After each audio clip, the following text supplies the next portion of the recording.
नमस्कार, आप सभी का स्वागत है यूथ अध्ययन के चैनल में। एक बार फिर से मैं आपके बीच अब टेट परीक्षाओं के लिए पार्ट 22 लेके आ गया हूं। और पार्ट 22 का जो पहला क्वेश्चन है कि हिमाचल प्रदेश के कांगड़ा जिले का मुख्यालय कहां पर स्थित है।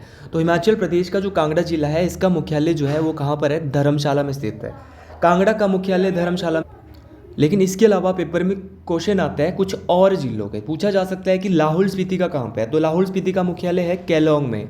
सिरमौर का कहाँ पे है, तो सिरमौर का है नाहन में। क्वेश्चन आ सकता है किन्नौर का, तो किन्नौर का कहाँ पे, रिकांगपिओ। क्वेश्चन आ सकता है कि पांगी, एक पांगी है, चंबा में पांगी है, पांगी का हेडक्वार्टर कहाँ पे, तो किलाड़। बहुत इंपॉर्टेंट है सारे ही क्वेश्चन।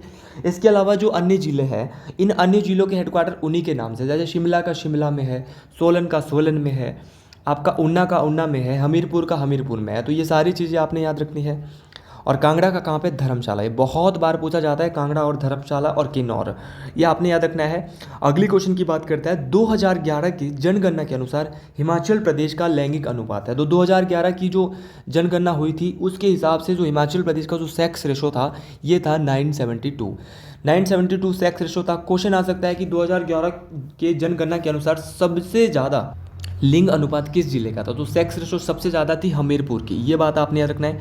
हमीरपुर की जो सेक्स रेशो थी ये सबसे ज़्यादा थी, कितनी थी ये भी आपने याद रखना है। तो ये थी 1095। क्या होती है सेक्स रेशो, क्या होता है लिंग अनुपात, तो फीमेल पर 1000 मेल, याद रखना है। फीमेल पर 1000 मेल जो है क्या होता है, सेक्स रेशो होती है। अगर मैं बात करता हूँ जनसंख्या घनत्व की, तो जनसंख्या घनत्व जो था 2011 के अनुसार, जनगणना के अनुसार वो था 123। लिंग अनुपात था 972 और हिमाचल प्रदेश का जो जनसंख्या घनत्व था वो था 123। तो दोनों ही बातें आपने याद रखनी है और दोनों ही क्वेश्चन पेपर में रिपीट होते हैं। अगले क्वेश्चन की बात करते हैं, इनमें से कौन सा हिमाचल प्रदेश का प्रशासनिक मंडल नहीं है। तो कौन सा हिमाचल प्रदेश का प्रशासनिक मंडल नहीं है, ये पेपर में क्वेश्चन आया था। तो अगर मैं बात करता हूँ तो हिमाचल प्रदेश के प्रशासनिक मंडलों की, तो हमीरपुर जो है वो प्रशासनिक मंडल में नहीं आता है। अगर मैं बात करता हूँ कांगड़ा एक प्रशासनिक मंडल है, मंडी भी क्या है, एक प्रशासनिक मंडल है, और शिमला भी क्या है, एक प्रशासनिक मंडल है। अगली क्वेश्चन की बात करते हैं, और अगले क्वेश्चन की बात करने से पहले मैं ये बताऊंगा कि हर एक क्वेश्चन लेवल का है।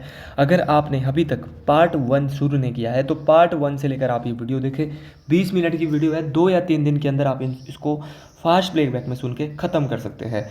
तो बात करते हैं द्योली मत्स्य पालन केंद्र हिमाचल प्रदेश के किस जिले में है। तो Deoli fish farm is located in which district of Himachal Pradesh. तो भाई जो द्योली मत्स्य पालन केंद्र है ये हिमाचल प्रदेश के कहाँ पर है, बिलासपुर में स्थित है। देखिए बिलासपुर में स्थित है, ये तो क्वेश्चन आएगा ही आएगा, लेकिन क्वेश्चन इसके अलावा कुछ और भी इससे रिलेटेड आ सकते हैं। क्वेश्चन आ सकता है कि जो द्योली मत्स्य पालन केंद्र है ये किस खड्ड के किनारे स्थित है। तो ये अली खड्ड के किनारे स्थित है। किस खड्ड के किनारे स्थित है भैया, बहुत बार आया है, अली खड्ड के किनारे स्थित है द्योली मत्स्य पालन केंद्र। अगर बात करते हैं अली खड्ड, क्वेश्चन ये भी आता है कि ये जो अली खड्ड है ये किस नदी की सहायक है। तो अली खड्ड जो है ये सतलुज नदी की सहायक है, ये भी आपने याद रखना है कि अली खड्ड सतलुज की सहायक है। और जो ये द्योली फिश फार्म जो है ये कब बनाया गया, ऐसे ऐसे क्वेश्चन पेपर में आते हैं, तो आपने याद रखना है 1962 में क्या बनाया गया था, द्योली फिश फार्म को एस्टेब्लिश किया गया था, इसकी स्थापना की गई थी। देखिए द्योली फिश फार्म बिलासपुर में है, ये तो हमें पता चल गया, लेकिन बिलासपुर में कुछ मेले भी होते हैं, जैसे कि एक मारकंडा मेला होता है, ये कहाँ पे होता है, बिलासपुर में होता है। और एक नलवाड़ी मेला बड़ा फेमस है, ये भी आपने याद रखना है। नलवाड़ी मेला जो है ये मार्च के महीने में होता है, और नलवाड़ी मेले को स्टार्ट किया गया था 1989 में, 1889 में इसको शुरू किया गया था। और किसके द्वारा नलवाड़ी मेला शुरू किया गया था, तो डब्ल्यू गोल्डस्टीन। बहुत बार ये क्वेश्चन पेपर में पूछा गया है। और मत्स्य पालन केंद्र, द्योली मत्स्य पालन केंद्र जो है एशिया का सबसे बड़ा मत्स्य पालन केंद्र जो है ये कौन सा है, द्योली मत्स्य पालन केंद्र। अगला क्वेश्चन और बहुत अच्छा लेवल का ये क्वेश्चन है, बार बार आ रहा है पेपर में। हाथीदार हिमाचल प्रदेश के किस जिले में स्थित है। तो हाथीदार एक पीक है और हिमाचल प्रदेश के ये किस जिले में स्थित है। तो हाथीदार जो है ये चंबा में स्थित है। अगर भैया हाथीदार की बात करते हैं, ये तो चंबा में है, लेकिन इसके अलावा कुछ और जो है चंबा से पूछा जाता है, जैसे कि नरसिंह टिब्बा भी कहाँ पे, ये भी चंबा में है। क्वेश्चन आ सकता है गौरी देवी का टिब्बा, ये भी चंबा में है। और अगर मैं चंबा के एक वैली है जो, और चंबा वैली को जो है, चंबा घाटी को जो है वो दूध और शहद की घाटी भी कहा जाता है। याद रखना, दूध और शहद की घाटी किस घाटी को कहा जाता है, चंबा घाटी को कहा जाता है। अब कुछ दर्रे हैं जो चंबा को पांगी से अलग करते हैं और बहुत बार ये पेपर में पूछे जाते हैं। तो जो चंबा को पांगी से जो दर्रे अलग करते हैं, एक तो है सांच दर्रा और दूसरा है दराटी दर्रा। दोनों ही आपने याद रखने हैं, सांच दर्रा और दराटी दर्रा। दोनों दर्रे चंबा को पांगी से अलग करते हैं। भैया चंबा को जम्मू से अलग कौन करता है? तो चंबा को जो जम्मू से अलग करता है ना दर्रा, उसका नाम क्या है? इसका नाम है पादरी दर्रा। चंबा को जम्मू से अलग करता है पादरी दर्रा, और सांच दर्रा और दराटी दर्रा दोनों अलग करता है चंबा को पांगी। अगले क्वेश्चन की बात करते हैं। पहाड़ी गांधी बाबा काशीराम हिमाचल प्रदेश के किस जिले से संबंधित है? तो जो पहाड़ी गांधी बाबा काशीराम जी जो है, इनका संबंध हिमाचल प्रदेश के कौन से जिले से है? तो इनका जो संबंध है वो हिमाचल प्रदेश के कांगड़ा जिले से। देखिए एग्जामिनर आपसे इतना ही नहीं पूछने वाला है, आपसे जैसा मर्जी क्वेश्चन तरोड़ मरोड़ के पूछ ले। अगर आप मेरी वीडियो देख रहे हैं तो जीके में आपको दिक्कत आने वाली नहीं है। पहाड़ी गांधी बाबा काशीराम कांगड़ा से है, लेकिन कांगड़ा में ये मतलब एग्जैक्ट कहाँ से थे? तो इनका जो गांव था इसका नाम था डाडा सीबा। आपने याद रखना है कहाँ से था इनका संबंध? डाडा सीबा गांव से था। अगर मैं बात करता हूँ इनका संबंध कांगड़ा के डाडा सीबा से था। लेकिन अगर बात करता है कि जब आज़ादी के लिए इन्होंने क्या है, एक कसम खाई थी कि जब तक भारत को आज़ादी नहीं मिलेगी तब तक ये काले कपड़े जो है पहनेंगे, और इसलिए इनको जो है पंडित जवाहरलाल नेहरू जो कि भारत के पहले प्रधानमंत्री थे, इन्होंने इनको पहाड़ी गांधी की उपाधि भी दी थी। तो बाबा काशीराम को पहाड़ी गांधी की जो ये उपाधि मिली थी ये दी गई थी पंडित जवाहरलाल नेहरू। और पंडित जवाहरलाल नेहरू ने एक नारा दिया था, आराम हराम है। क्या, कौन सा नारा दिया था? आराम हराम है। और एक नारा था, who lives if India dies. ये दोनों ही नारे पेपर में बहुत बार पूछे जाते हैं। अब अगले क्वेश्चन की बात करते हैं। सोरंग झील हिमाचल प्रदेश के किस जिले में स्थित है? सोरंग झील की बात कर रहे हैं, और अब हम झीलों की भी कुछ बात करेंगे यहाँ से, और अच्छे से बात करेंगे। सोरंग झील जो है ये तो कहाँ पे भैया? किन्नौर में है। किन्नौर में सोरंग झील है, और एक और है किन्नौर में, और उसका नाम है नाकू झील। देखिए नाकू झील और सोरंग झील दोनों की दोनों कहाँ पे? किन्नौर में। उन्ना ऑप्शन में दिया है, उन्ना में कोई ऐसी फेमस झील नहीं है, लेकिन उन्ना में स्वां नदी है। स्वां नदी को जो है वो उन्ना का शोक या शोक का दरिया, हिमाचल प्रदेश में किस नदी को शोक का दरिया कहा जाता है? तो ये उन्ना की स्वां नदी को जो है कहा जाता है। ऑप्शन में मंडी है, और मंडी में भाई झीलें तो बहुत सारी है, और जब मैं मंडी की बात करता हूँ तो मैक्सिमम टाइम मंडी की झीलें ही पेपर में पूछ ली जाती है। मंडी में एक तो है पराशर झील, दूसरी रिवाल्सर पराशर, कुमारवा झील, कुंतब्योग झील, सरयोलसर झील, सुक्सर झील। ये आपने याद रखनी है। ये सारी, सरयोलसर झील तो कुल्लू में है, सुक्सर है भाई मंडी में। ये आपने याद रखना है, पराशर, रिवाल्सर, कुमारवा, कुंतब्योग, सुक्सर झील। और एक क्लेसर भी कहाँ पे भाई? क्लेसर भी मंडी में है। तो ये सारी झीलें मंडी की आप याद रखेंगे। लाहौल स्पीति भी दिया है, तो लाहौल स्पीति की भी कुछ झीलें बता देता हूँ। लाहौल स्पीति में है जी फेमस चंद्रताल और सूरजताल। चंद्रताल और सूरजताल ये कहाँ पे? लाहौल स्पीति में। एक और है यूनामसो झील भी कहाँ पे? ये भी लाहौल स्पीति में है। ये भी आपने याद रखना है। दीपक ताल, ये भी कहाँ पे है? लाहौल स्पीति में। तो ताल वाली जो झीलें हैं वो हम कहाँ पे देख रहे हैं? ये देख रहे हैं हम अपने लाहौल स्पीति में। अगर मैं बात करता हूँ इसके बाद कुल्लू की भी कुछ कर लेते हैं। कुल्लू में जैसे भृगु झील है, दशहर झील है, सरयोलसर झील है, और मनतलाई झील। तो ये थी कुछ फेमस लेक्स हिमाचल प्रदेश की। अब अगले क्वेश्चन की बात करते हैं। डुंगरी मेला हिमाचल प्रदेश के किस ज़िले में मनाया जाता है? तो अगर मैं डुंगरी मेले की बात करता हूँ तो डुंगरी मेला जो है ये कुल्लू के मनाली में मनाया जाता है। और डुंगरी मेला जो है वहाँ पे माता डुंगरी का मंदिर है, जिनको हिडिंबा माता के नाम से जाना जाता है। हिडिंबा माता का जो मंदिर है वो हिमाचल प्रदेश के मनाली में स्थित है। अगर दोस्तों मैं बात करता हूँ इस मंदिर को किस शैली में बनाया गया है, तो ये जो मंदिर बना है ये पैगोडा शैली में बना है। और डुंगरी माता का इस बार आशीर्वाद रहना चाहिए। मेरे जितने भी बच्चे जो टेट की तैयारी कर रहे हैं, मेरी ही सीरीज से इस बार क्वेश्चन आने चाहिए, और 101% क्वेश्चन आएंगे भी। माँ डुंगरी का आशीर्वाद आपके ऊपर बना रहेगा। और हिडिंबा जो डुंगरी माता है, यहाँ पर जो है डुंगरी मेला लगता है, और यही क्वेश्चन पेपर में आया था। मंदिर बना है किस शैली में? पैगोडा शैली में। अगले क्वेश्चन की बात करते हैं। मुरांगला पर्वत शिखर हिमाचल प्रदेश के किस जिले में स्थित है? तो मुरांगला पर्वत शिखर जो है ये कहाँ पर है? क्वेश्चन ये पूछ रहा है। तो ये कहाँ पर है भैया? लाहौल स्पीति में है मुरांगला तो लाहौल स्पीति में है, लेकिन इसके अलावा कुछ और भी हो सकता है, जैसे कि मुरांगला हो गया, लछांगला हो गया, गेफांग चोटी हो गया, मूल किला हो गया। मूल किला, मुरांगला, लछांगला और गेफांग, ये सब के सब कहाँ पे? लाहौल स्पीति में है। अगर इसके अलावा यहाँ पे जैसे कि ऑप्शन में सिरमौर दिया है, तो सिरमौर और शिमला के बीच एक चोटी है जो सिरमौर और शिमला को अलग करती है, इसका नाम है चूड़धार। और चूड़धार ही सिरमौर जिले की सबसे ऊँची चोटी भी है। देखिए दोस्तों, इसी के साथ साथ जैसे हम चंबा की बात करते हैं तो चंबा में है कैलाश चोटी, ये भी आपने याद रखना है। और कुल्लू, जैसे कुल्लू में है दियो टिब्बा, डिब्बी बोकरी, डिबी बोकरी पिरामिड, इंदर किला, सोलांग पीक, ये सारी की सारी कहाँ पे है, ये कुल्लू में है। शीतीधार भी कुल्लू में है। और एक एनिमल पास है, बहुत इंपॉर्टेंट है एनिमल पास, ये भी कहाँ पे, कुल्लू। शीतीधार कुल्लू में है, डिबी बोकरी पिरामिड कुल्लू में है, दियो टिब्बा कहाँ पे, कुल्लू में है। अगला क्वेश्चन बड़ा लेवल का क्वेश्चन है भाई। क्वेश्चन लेवल का इस प्रकार है क्योंकि क्वेश्चन अच्छा है। और क्वेश्चन बोलता है कि माहूनाग मेला हिमाचल प्रदेश के किस ज़िले में मनाया जाता है। तो एक मेला होता है माहूनाग, और ये माहूनाग मेला होता कहाँ है, तो ये कहाँ पे होता है भैया, मंडी में होता है। माहूनाग मेला तो मंडी में होता है। देखिए दोस्तों, मंडी की जो शिवरात्रि है वो किसके द्वारा शुरू की गई थी, तो मंडी की जो शिवरात्रि है ये राजा अजवर सेन के द्वारा शुरू की गई थी, ये भी आपने याद रखना है। अगर मैं बात करता हूँ, माहूनाग मेला मंडी में होता है, शिवरात्रि का मेला भी मंडी में होता है। इसके अलावा जैसे बुफेलो मेला जो होता है वो शिमला के कुफरी में होता है। सिप्पी मेला मशोबरा में होता है, ये मैं आपको बता चुका हूँ। पत्थर का मेला शिमला हलोग में होता है। पत्थर का खेल मेला हम इसको बोलते हैं, ये शिमला के हलोग में होता है।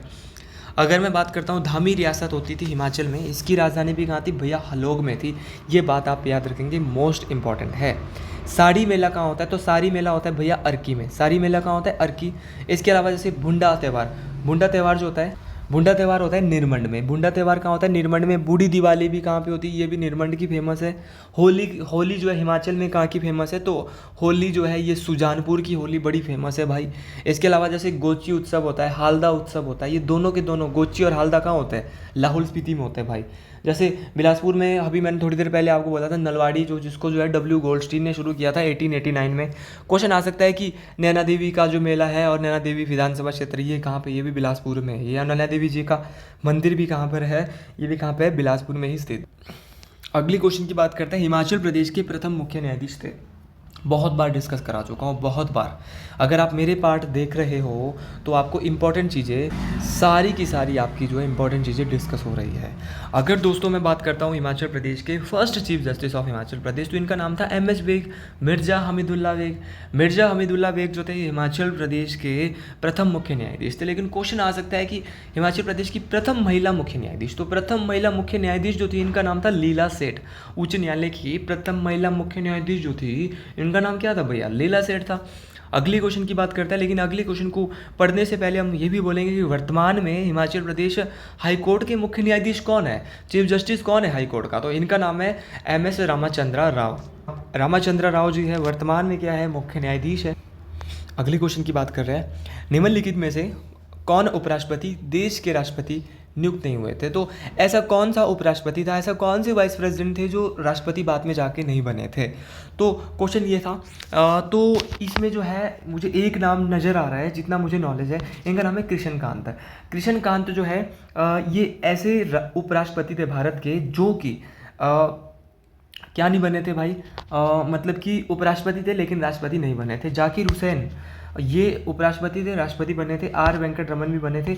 हिदायतुल्ला बने थे, लेकिन हिदायतुल्ला जो बने थे वो क्या थे, कार्यवाहक राष्ट्रपति का मतलब होता है कि जब राष्ट्रपति की मृत्यु हो जाती तो काल जो है वो उपराष्ट्रपति के पास जो है आ जाता है राष्ट्रपति का, तो उसको बोलते हैं कार्यवाहक राष्ट्रपति। तो ये तीनों ही तो उपराष्ट्रपति से राष्ट्रपति बने थे, लेकिन कृष्णकांत जो है ये जो है उपराष्ट्रपति से राष्ट्रपति नहीं बन पाए थे। क्वेश्चन आ सकता है कि वर्तमान में राष्ट्रपति कौन है, बहुत आसान क्वेश्चन, कद्दू क्वेश्चन है भाई ये। तो वर्तमान में जो राष्ट्रपति है भारत के, इनका नाम है द्रौपदी मुर्मू। देखिए कि किस जनजाति से, संथाल जनजाति से, आदिवासी महिला है, उड़ीसा से इनका संबंध है। क्वेश्चन आ सकता है कि उपराष्ट्रपति कौन है, तो उपराष्ट्रपति है जगदीप धनखड़। कौन है, जगदीप धनखड़। जगदीप धनखड़ जो है ये वैसे इनका जो संबंध है वो शायद राजस्थान से है, राजस्थान या हरियाणा से इनका संबंध है, मुझे ज़्यादा आइडिया नहीं है कहाँ से, राजस्थान से हो सकता है। और ये इतना मुझे ज़रूर याद है कि इससे पहले ये राज्यपाल थे जगदीप धनखड़ जी। कहाँ के राज्यपाल थे ये, पश्चिम बंगाल। पूछा जा सकता है भारत के उपराष्ट्रपति कौन है, जगदीप धनखड़। और राज्यसभा का सभापति कौन होता है, वो भी उपराष्ट्रपति ही होता है। अगली क्वेश्चन की देखिए, हम यहाँ पे डिस्कस करते हैं और बहुत अच्छे से डिस्कस करते हैं अपनी सीरीज़ को। अब डिस्कस करने का जो अर्थ होता है, इससे हमारा अपना फ़ायदा होता है, बहुत सारी चीज़ें सीखने का, बहुत सारी नॉलेज हम एक ही वीडियो में गेन कर लेते हैं। कौन गैर सदस्य संसद के किसी भी सदन में कार्रवाई में भाग ले सकता है, तो कौन गैर सदस्य है जो संसद के किसी भी सदन की कार्रवाई में भाग ले सकता है। तो चाहे वो लोकसभा हो, चाहे वो राज्यसभा हो, कोई सा भी सदन हो उसमें भाग ले सकता है उसकी कार्रवाई में। तो ये कौन है भाई, तो ये है अटॉर्नी जनरल ऑफ इंडिया। क्या नाम है इनका, अटॉर्नी जनरल ऑफ इंडिया, महान्यायवादी हम इसको कहते हैं। महान्यायवादी संसद के किसी भी सदन की कार्रवाई में भाग ले सकता है।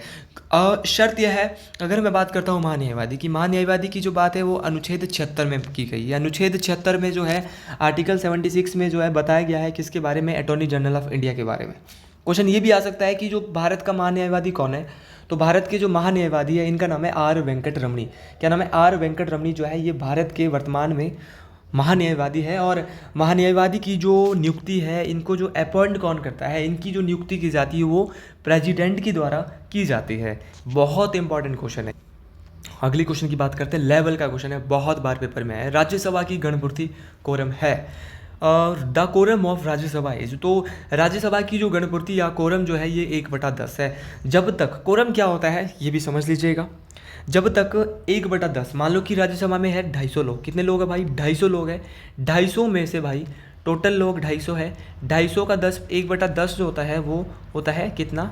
25। कितना होता है भाई? 25 होता है। तो जब तक 25 लोग नहीं आए तब तक कार्रवाई जो है शुरू नहीं होने वाली है। मतलब कि जब तक 1/10 लोग नहीं आए तब तक जो है राज्यसभा की कार्रवाई शुरू नहीं होगी। गणपूर्ति हम इसको हिंदी भाषा में बोलते हैं।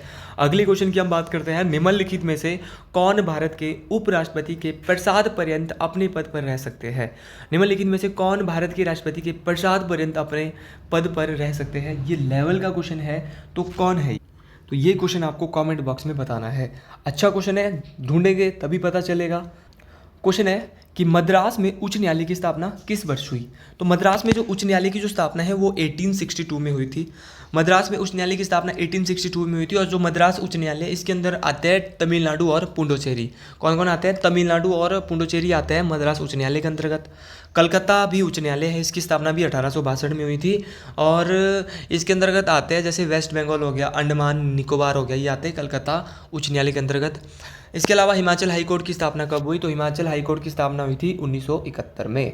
और हिमाचल हाई कोर्ट हिमाचल प्रदेश के कहाँ पर स्थित है? तो ये शिमला में स्थित है। देखिए दोस्तों, हर एक क्वेश्चन महत्वपूर्ण है और पॉलिटी, आज हम पॉलिटी में थोड़ा सा जोड़ दिया है ताकि आपको पेपर में कोई भी दिक्कत ना आए। अगले क्वेश्चन की बात करें, निम्नलिखित में से किस देश में सरकार के संघीय प्रारूप का प्रचलन है? तो सरकार के संघीय प्रारूप का प्रचलन, देखिए ये जो फेडरल फॉर्म ऑफ गवर्नमेंट है इसमें क्या होता है, जितना मुझे आइडिया है इसमें जो होता है ये जो पावर होती है ना वो इक्वल डिवाइड होती है यार, सेंट्रल और स्टेट के बीच। जो जहाँ पे फेडरल फॉर्म गवर्नमेंट होती है तो इक्वल डिवाइड होती है कि जितनी पावर सेंटर को है उतनी पावर स्टेट को भी दी जाएगी। तो इसमें ऐसा है, तो ये जो है शायद ये यूएसए में है, ऐसा सिस्टम है, ठीक है। तो अगले क्वेश्चन की बात करते हैं, भारत के संविधान की किस अनुसूची में अनेक राज्यों में अनुसूचित क्षेत्रों के प्रशासन और नियंत्रण के लिए विशेष प्रावधान है? कि भैया कौन सी अनुसूची है जिसमें राज्यों की अनुसूचित क्षेत्रों में प्रशासन और नियंत्रण के लिए विशेष प्रावधान? अगर आपने मेरी सीरीज़ देखी होगी किसी ने, तो मैं ये बता चुका हूँ कि 5वीं अनुसूची में क्या था, 6ठी अनुसूची में क्या था। तो देखिए 5वीं अनुसूची में जो विशेष प्रावधान दिए गए हैं कुछ राज्यों के लिए, 5वीं और 6ठी में जो है अनुसूचित क्षेत्र जो है इसमें प्रशासन और नियंत्रण के लिए विशेष प्रावधान दिए गए हैं। कुछ महत्वपूर्ण अनुसूचियों की बात कर रहा हूँ, जैसे कि 8वीं अनुसूची बहुत बार पेपर में पूछ ली जाती है। 8वीं अनुसूची किससे संबंधित है? तो 8वीं अनुसूची जो है ये भाषा से संबंधित है। देखिए दोस्तों, भाषाएं कितनी बताई गई संविधान में, तो 22 भाषाओं का जिक्र किया गया है। इसके अलावा जैसे 11वीं अनुसूची है, 11वीं अनुसूची यहाँ पे जो है नहीं दी है, लेकिन 11वीं अनुसूची में पंचायती राज के बारे में बताया गया है। अब आगे कुछ रुक करते हैं और रुक करते हैं थोड़ी सी कुछ ज्योग्राफी के क्वेश्चन का। चंद्रमा की रोशनी को पृथ्वी पर पहुंचने के लिए आवश्यक समय है। तो जो चंद्रमा की जो रोशनी होती है ना, इसको पृथ्वी पे पहुंचने के लिए कितना समय लग जाता है? तो 1.3 सेकेंड, तो 1 मिनट 3 सेकेंड जो है समय लगता है चंद्रमा की रोशनी को पृथ्वी पे आने के लिए। चंद्रमा जो है पृथ्वी का एकमात्र प्राकृतिक उपग्रह है, नेचुरल सैटेलाइट है। अगर दोस्तों बात करते हैं कि ये जो है अपने चारों तरफ रोटेट होता है, चंद्रमा जो है अपने एक्सिस पर जो है चारों तरफ रोटेट होता है, तो कितना समय लगाता है? तो ये लगाता है 27 दिन 7 घंटे और 43 मिनट। जो 27 दिन 7 घंटे और 27 डेज 7 आवर्स और 43 मिनट टाइम लगाता है अपने एक्सिस में चारों तरफ घूमने के लिए चंद्रमा। क्वेश्चन आ सकता है कि अर्थ से जो है कितने % दिखता है चंद्रमा? तो हद जो है हमें 59% दिखता है भाई, ये भी आपने याद रखना है। ये कुछ ऐसी बात है जो आपने आज तक सुनी नहीं होगी। और मून जो है, मून का जो साइज है वो पृथ्वी के कितना है? तो 1/4 है। ये भी कई बार क्वेश्चन पेपर में आया है। क्वेश्चन आ सकता है कि study of moon, so study of moon को कहते हैं सेलेनोलॉजी। क्या कहते हैं? सेलेनोलॉजी। अगला क्वेश्चन है, किसी एक निश्चित स्थान के लिए GMT 12 घंटे आगे होती है। तो एक ऐसा कौन सा स्थान है जहाँ पे जीएमटी 12 घंटे आगे होती है, तो ये होता है 180 डिग्री। 180 डिग्री वेस्ट में जो है ये जीएमटी आगे होती है। ये बात आपने याद रखनी है। देखिए दोस्तों, दो लाइनें होती है, एक होती है जीएमटी, दूसरी होती है आईएसटी। जीएमटी का पूरा नाम है ग्रीनविच मीन टाइम और आईएसटी का पूरा नाम है इंडियन स्टैंडर्ड टाइम। तो जीएमटी से जो है आईएसटी टाइम कितना आगे है, इंडियन स्टैंडर्ड टाइम जीएमटी से कितना आगे, ये क्वेश्चन बहुत बार पेपर में पूछा गया है। तो याद रखना है 5.5 घंटे। बहुत इंपॉर्टेंट बात है, ये इंपॉर्टेंट क्वेश्चन है। अगले क्वेश्चन, आज का लास्ट क्वेश्चन, हिंद महासागर में कौन सा बाकी 3 तुलना में अधिक बारंबारता से होता है। तो हिंद महासागर में जो आते हैं वो क्या आते हैं, साइक्लोन आते हैं। देखिए हिंद महासागर में जो है वो साइक्लोन आते हैं। हरिकेन कहाँ पे आते हैं, तो हरिकेन जो है कैरिबियन आइलैंड में आते हैं। ऑप्शन में टॉर्नेडो दिया है, टॉर्नेडो जो आते हैं ये आते हैं कोस्टल एरिया ऑफ यूएसए में आते हैं, और टाइफून जो आते हैं ये चाइना में आता है। तो देखिए साइक्लोन के नाम है, भारत में इसको चक्रवात कहते हैं, इसको भाई जो कैरिबियन वाले सी में इसको हरिकेन कहते हैं, टॉर्नेडो कहते हैं यूएसए में, और टाइफून जो कहते हैं वो चाइना में कहते हैं। और आपने एक चीज़ यहाँ से याद रखनी कि हिमाचल प्रदेश में भी उपचुनाव हुए हैं, और उपचुनाव में जो है एक विधायक बनी है जिनका नाम है अनुराधा राणा। इनकी उम्र मुझको लगता है कि सबसे कम है, तो सबसे कम उम्र की जो विधायक अब जो बन रही है इनका नाम है अनुराधा राणा। भाई बहुत ही गरीब फैमिली से ये बिलोंग करती है अनुराधा राणा जी, और इनको एमएलए बनाया गया है। तो ऐसे ही लीडर आगे आने चाहिए। और हम चाहते हैं कि हम सभी लोगों के लिए वैकेंसी सरकार धड़ाधड़ जो है वो निकाले। अब देखते हैं, वैकेंसी का वेट करते हैं, बाकी चल ही रहा है। तो देखो अनुराधा राणा तो बन गई, लेकिन क्वेश्चन आ सकता है कि कितने सीटों पे उपचुनाव हुआ था। तो 6 सीटों पे, याद रखना है 6 सीटों पे क्या हुआ था भाई, उपचुनाव हुआ था। और अगर आपको वीडियो अच्छी लगी हो तो सब्सक्राइब करें, चैनल को अपने आगे भेजें, शेयर करें, लाइक करें, और इन चीज़ों को कॉपी में राइट डाउन कर लें, नोट डाउन कर लें। उपचुनाव 6 सीटों पे हुआ था, ये क्वेश्चन आप ज़रूर याद रखें। लोकसभा की कितनी सीटें हैं, 4 है, राज्यसभा की कितने हैं, 3 है। दोनों ही बातें याद रखें, लोकसभा की 4 है, राज्यसभा की 3 है। तो दोस्तों आज के लिए इतना ही, बाकी मिलता है अगली वीडियो में।